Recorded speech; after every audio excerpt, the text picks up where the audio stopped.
merci d'être là. Je suis bien contente d'être avec vous aujourd'hui.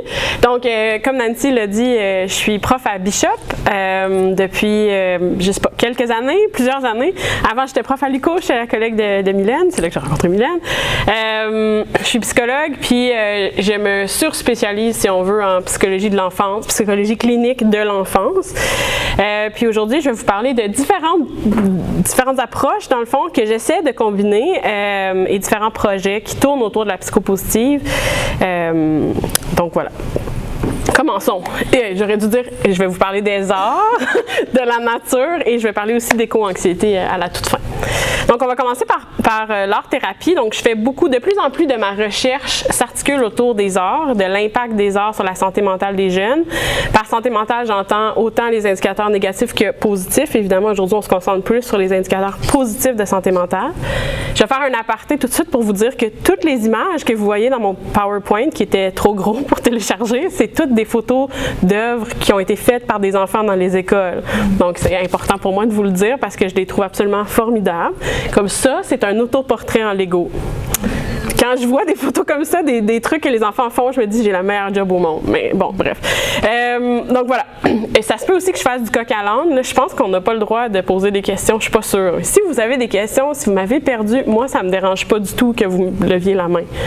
Parce que ça se peut que je m'en rappelle plus à la fin là, si vous avez une question en cours de route. Tu as le droit. Oui, c'est ça. Alors, si vous avez des questions, un questionnement existentiel profond, vous voulez m'arrêter, arrêtez-moi, ça ne me dérange absolument pas. Donc, si on commence par parler un peu des arts ou de l'art-thérapie en général et les liens avec la santé mentale chez les enfants. Donc, en contexte clinique, là, c'est sûr que moi, toute ma recherche porte vraiment sur le contexte clinique, le contexte de prévention aussi, parce que très souvent, plus souvent qu'autrement, on va dans les classes du primaire au Québec. Donc, le fait d'utiliser des arts va encourager l'expression individuelle, tant verbale que non verbale. Donc, ça offre un moyen alternatif de s'exprimer, mais va quand même favoriser la discussion, la prise de conscience de ses propres émotions, l'identification de ses émotions aussi, via ce mode alternatif de communication-là. Donc, on voit que d'utiliser les arts, ça encourage l'expression verbale des émotions, ça permet une meilleure communication entre les jeunes, entre les élèves et l'enseignante aussi, et ça mène ultimement à un plus grand bien-être. Il n'y a pas beaucoup de recherches. La littérature sur l'art-thérapie et en enfance, elle n'est pas super riche. Ce qu'on sait par contre, c'est qu'il y a quand même certains résultats qui montrent que le fait d'utiliser les arts dans une perspective d'amélioration du bien-être va avoir des résultats encourageants. Donc, ça va améliorer la qualité de vie, ça va aussi réduire l'anxiété. Puis ça permet souvent, les jeunes eux-mêmes expriment le fait que ça leur permet de reprendre un peu de contrôle, un sentiment de contrôle dans des contextes où il y en a peu. Par exemple, il y a des études qui ont été faites chez des jeunes qui avaient des maladies chroniques, qui étaient hospitalisés, ou un bon exemple de nos propres études pendant la pandémie qu'on vient de traverser. Donc ça, c'est un bon exemple où les enfants n'avaient pas vraiment de contrôle sur ce qui leur arrivait, mais le fait de les amener à créer, à faire de l'art, leur permettait cette reprise de contrôle-là un peu. Bonjour! Donc, en milieu scolaire spécifiquement, ce qu'on voit, c'est que les interventions qui sont basées sur les arts vont favoriser la conscience, la compréhension de soi. Donc, je ne vais pas faire un long laïus sur la théorie de l'autodétermination aujourd'hui. Je prends pour acquis que la plupart des gens savent à peu près c'est quoi. Je vais en reparler un peu plus tard. C'est une de mes variables fétiches. Donc, essentiellement, le fait de faire des arts permet de mieux se connaître, permet de mieux se comprendre. Donc, on peut penser que permettent aussi d'être plus autodéterminé, d'avoir une meilleure satisfaction du besoin d'autonomie.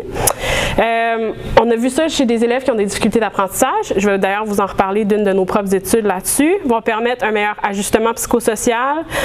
Et même chez des jeunes qui avaient un TSA, ont permis le développement d'habileté sociale. Surtout quand ça se fait dans un contexte de groupe, il y a des échanges par après, donc ça peut favoriser à ce niveau-là.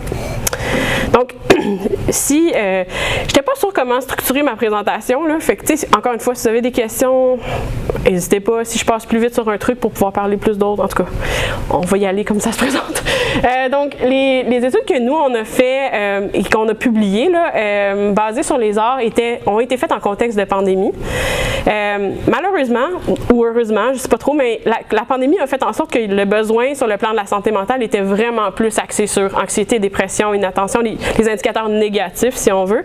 Ça a eu pour effet de m'éloigner de la psychopositive. Puis là, je suis quand même contente que cet aspect-là s'est résorbé, donc je peux revenir à ce qui, moi, me fait triper, c'est-à-dire l'autodétermination, le bien-être, le bonheur, toutes ces belles variables qui m'intéressent chez les enfants.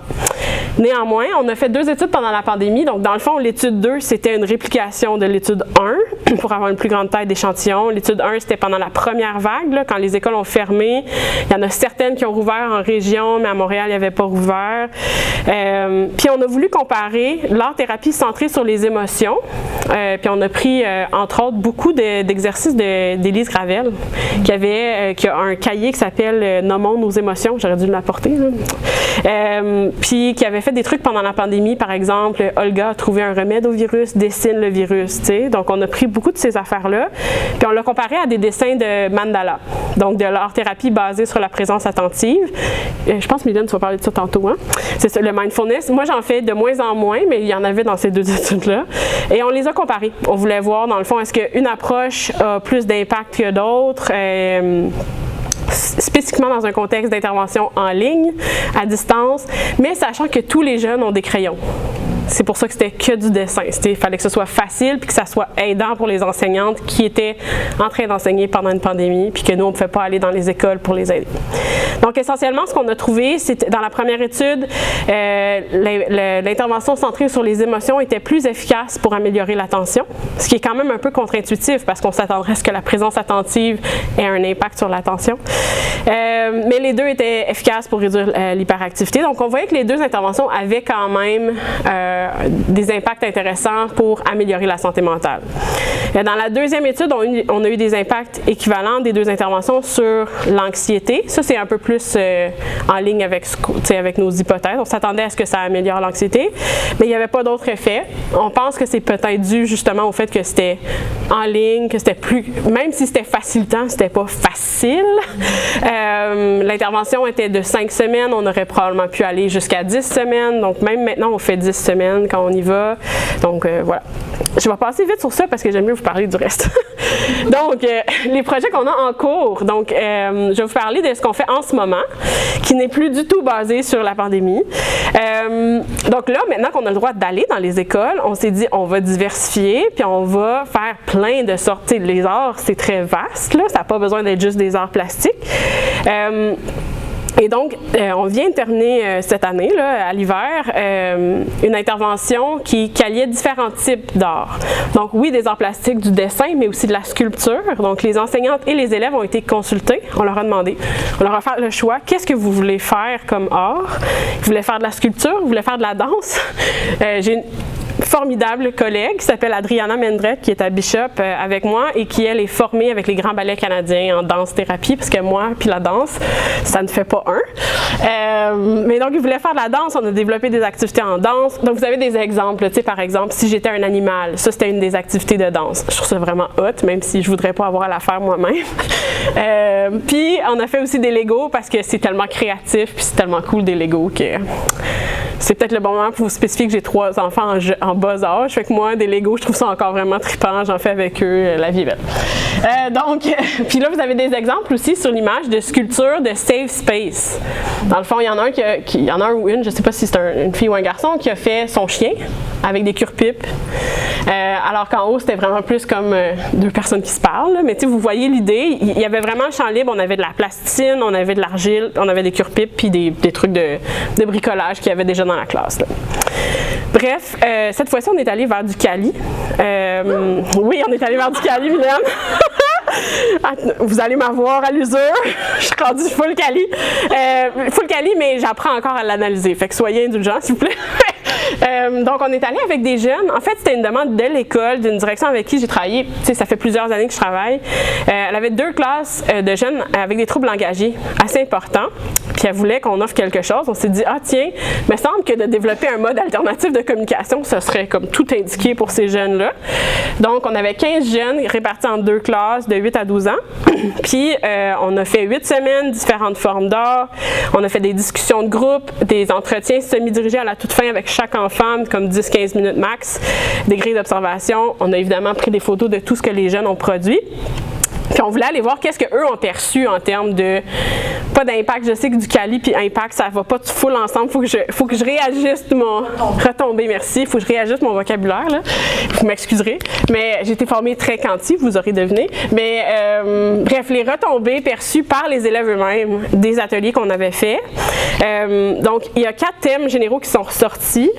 Premièrement, ils ont beaucoup aimé l'intervention, là, on n'était pas vraiment surpris, on s'attendait pas à ce qu'ils détestent ça, là. Mais l'idée d'avoir cet espace pour créer et de se détacher d'une certaine anxiété de performance, il y a beaucoup d'accent qui a été mis sur le beau, là. C'est quoi le beau? C'est quoi la beauté? Nous, on ne cherche pas à atteindre la beauté, on cherche à ce que vous vous exprimiez à travers votre art. C'est tout. Puis ça, c'est ressorti souvent là, à la fin dans les paroles des jeunes qu'ils avaient beaucoup aimé ça, qu'il n'y ait pas de jugement, qu'il n'y ait pas cette pression-là, qu'ils pouvaient juste lâcher prise et créer pour le plaisir de créer. Ça me fait penser, j'en parlerai pas aujourd'hui parce que je fais trop d'affaires en même temps, mais j'aime beaucoup la philo pour enfants. C'est un autre de mes, j'ai comme 2 gros champs de recherche là. Mais c'est quoi la beauté? C'est vraiment une belle question à poser en philo pour enfants. En tout cas, le deuxième thème, si on veut, c'est que les composantes elles-mêmes, l'espèce de diversité a été beaucoup appréciée tant par les élèves que par l'enseignante. Comme ça, s'il y a un élève qui, d'ailleurs, j'ai plein d'amis qui me disent ça, quand je leur dis « Viens dans notre équipe de recherche, on fait des trucs sur les arts », c'est comme « Mais je dessine mal », puis je suis comme « T'as rien compris ». C'est pas ça, les arts. Donc, mais néanmoins, il y a des jeunes qui aiment mieux faire de la sculpture, il y en a qui aiment mieux danser, il y en a qui aiment mieux faire de la photo, puis il y en a qui aiment mieux faire des Legos. Fait que cette diversité-là a permis de plaire à un plus grand nombre. Évidemment qu'il y a eu des défis. Le premier, moi, il ne m'étonne pas, en lien avec la danse, comme je disais. C'est sûr que ça a pas mal sorti les jeunes de leur zone de confort, mais ça a aussi fait émerger la fierté. Ils étaient très fiers d'avoir surpassé leurs craintes, d'avoir essayé de, comme, encore une fois, cette idée de lâcher prise de la perception des autres, puis de se donner corps et âme dans l'exercice. Mais au final, vraiment, les activités, ça a été très bien accepté, puis ils veulent qu'on revienne l'année prochaine, puis on a beaucoup aimé notre expérience. Ouais, il y a une petite affaire, en tout cas, je pense que de mon Mac au PC, il n'y avait pas d'espace entre les lettres dans mes mots sur cette diapo-là, mais les effets sur l'autodétermination, ouais, c'est ça.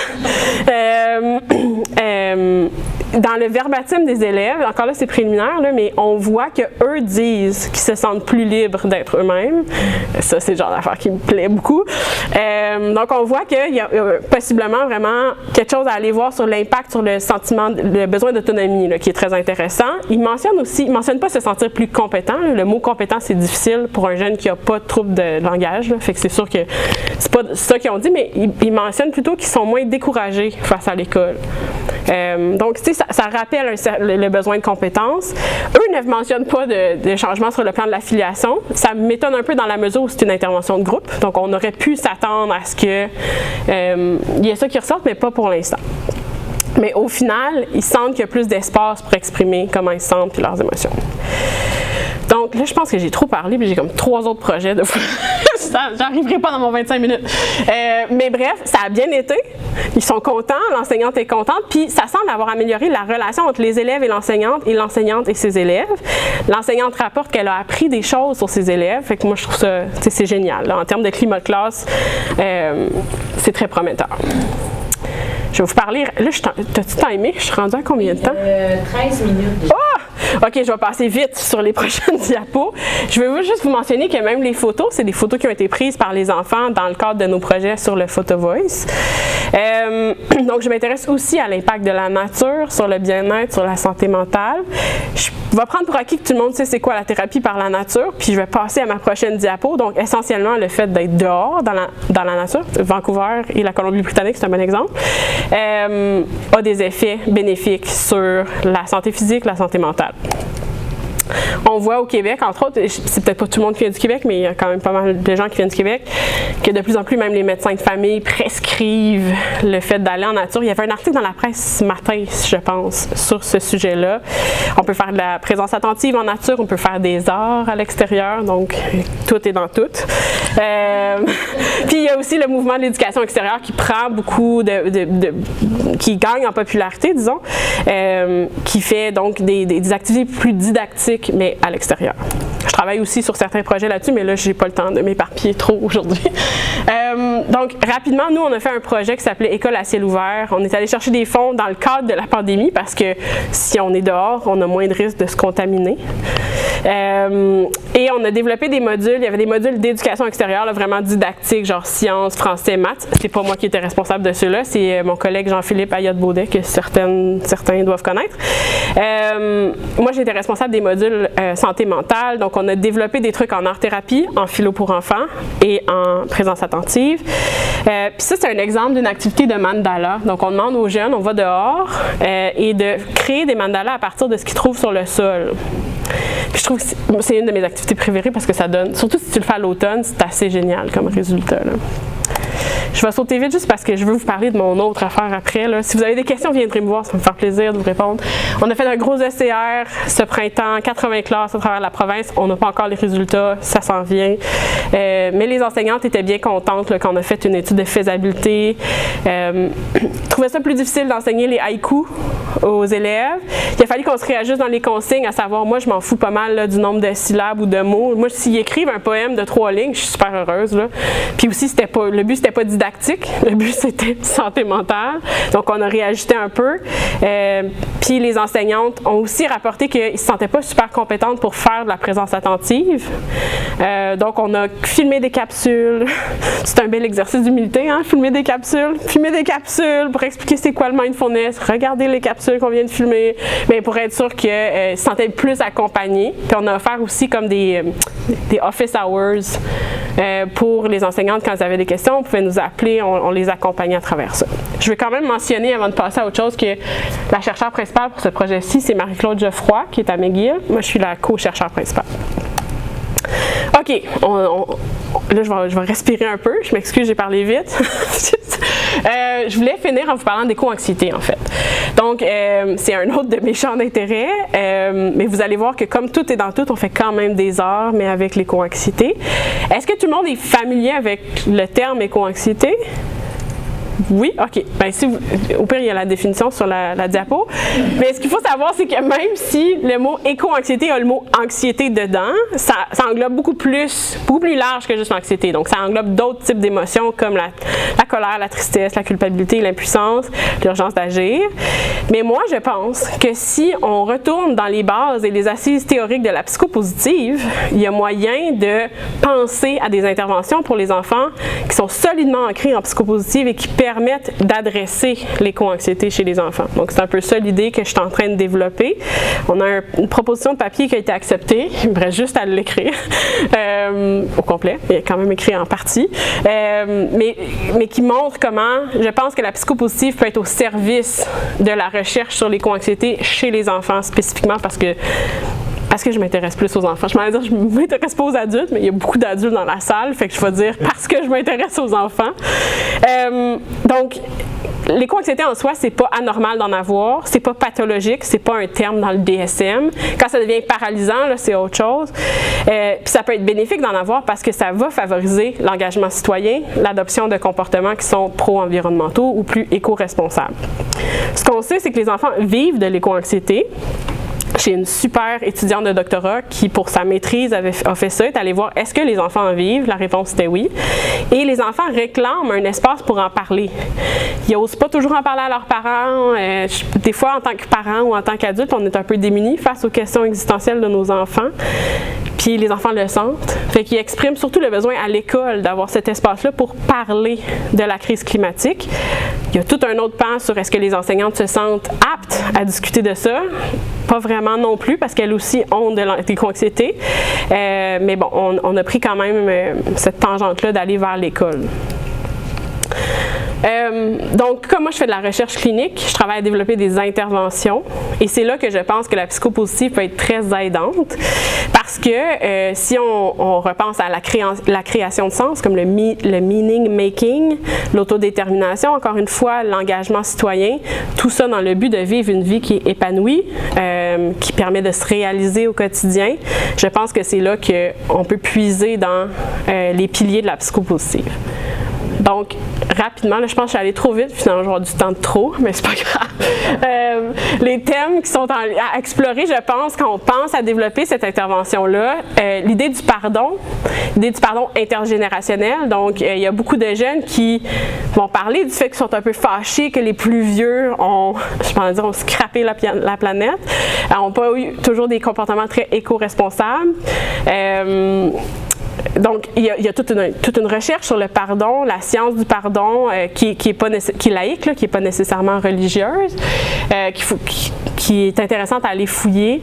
Évidemment, la question de l'autodétermination, là, je me répète, mais qu'est-ce qui est important pour moi? C'est quoi vivre une vie qui est en cohérence avec mes valeurs à moi? Oups, j'ai accroché le micro. Et donc, qu'est-ce que je peux mettre en œuvre au quotidien pour vivre cette vie-là qui est en cohérence avec mes valeurs?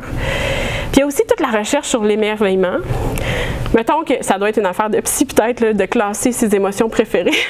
Mettons que si j'avais à classer mes émotions préférées, l'émerveillement serait pas mal au top de mes émotions préférées. Je me suis dit un jour je vais faire de la recherche sur l'émerveillement, mais ça c'est une belle porte d'entrée parce qu'on le sait que dans la science de l'émerveillement, tout ce qui est contact à la nature revient très souvent. Tu sais, c'est souvent, pas seulement, mais entre autres quand on est en contact avec l'art aussi et la nature, on peut sentir de l'émerveillement. Puis ça favorise le concept de plus grand que soi. C'est correct, je vais être à temps. Le plus grand que soi. Donc, j'avais pas de traduction adéquate pour self-transcendence, mais on sait que quand on est dans cet état-là de self-transcendence, on a tendance à adopter des comportements qui sont plus éco-responsables. Et donc, c'est une façon de favoriser l'engagement citoyen, l'éco-responsabilité, dis-je. Donc, qu'est-ce qu'on fait concrètement? Bien, nous, on travaille à incorporer du photo voice. Donc, du photo voice, c'est une méthode en soi. Je ne rentrerai pas là-dedans parce qu'il me reste juste 5 minutes de toute façon. Mais c'est aussi une forme d'art-thérapie, la photographie. Donc, utiliser la photographie comme utiliser de la philosophie pour enfants. L'idée étant d'avoir une amorce pour discuter de thèmes autour de l'éco-anxiété, autour de la crise climatique. Moi, j'utilise aussi la philo pour enfants essentiellement pour faire de la psychologie existentielle, mais avec les enfants et les arts, parce que c'est quand même là-dessus que je travaille. Tout ça dans le but de favoriser l'engagement citoyen, la création de sens, encore une fois, l'autodétermination, mais aussi la créativité, parce que ça a été assez montré dans la recherche que les gens plus créatifs ont plus de bien-être et les gens qui sont plus heureux sont plus créatifs. Donc, si tout ça peut venir favoriser une meilleure santé mentale chez les jeunes, bien, je pense qu'on est gagnant. Merci.